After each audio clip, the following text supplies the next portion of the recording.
Hello and welcome. Today I am breaking down a balancing action and layering postures to help us access Hanumanasana full split. This is a pose I would introduce at the end of a class after we've had time to warm up and engage some muscles and stretch as well. So today, as we're practicing, this is workshoppy, just sharing 5 layering postures.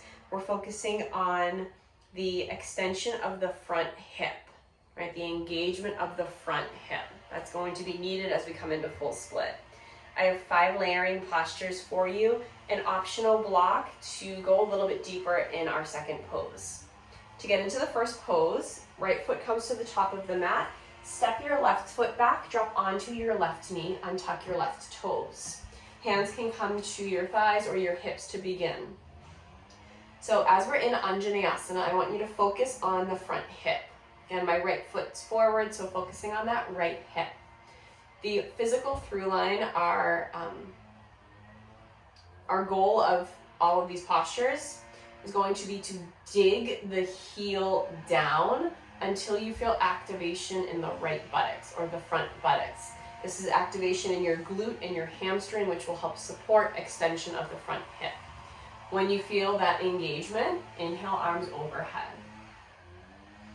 Would hold this pose anywhere between 3 to 5 breaths to allow time to create that fire, to settle in and feel the engagement of the front hip via your glute and hamstrings. Exhale, place your hands inside the front right foot.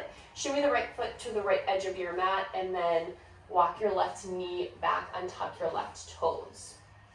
Just like in Hanumanasana with this lizard-like pose, press the front heel down until you feel activation in that front booty. Again, this is engaging the glutes and the hamstring to support the extension of the front hip.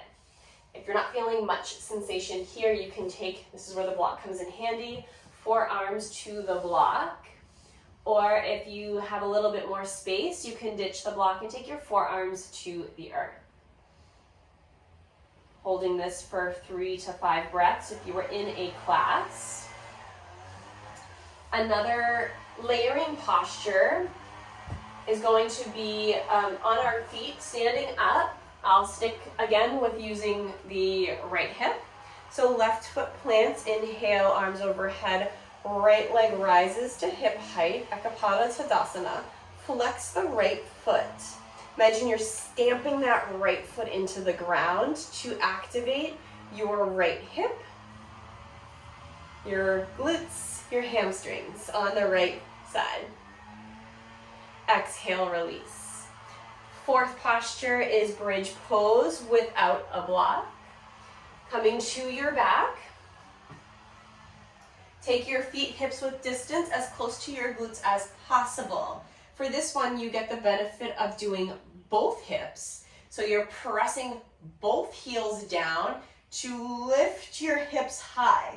Once you get there, shimmy your shoulders underneath your heart. Hands can option to interlace underneath you or hands to the earth, palms down. Now, press both heels down until you feel the glutes activate. This is extension of your front hip. You can actually probably see it in the video. Rather than contraction or flexion of the hip, you're extending it upward, lengthening it out. Exhale to release. 5th and final pose, Supta Virasana. You're going to sit in between your ankles. Shimmy your knees wide enough apart that your sit bone can land. Right? Now here we're in flexion of the hip, right? This is how we are when we're sitting or oftentimes when we're walking. Take your forearms down. And then if you have space and you're able to, let your shoulders land down, option to reach your arms overhead. Now we don't have that same PTL, the pressing the heel down in this pose, but as you're naturally in this pose, you're getting extension of both hips without having to press that heel down. So these are 5 layering postures that will help support with the extension of the front hip, the engagement of the front hip. Have fun trying these out, and I look forward to hearing how these support you in getting into full split.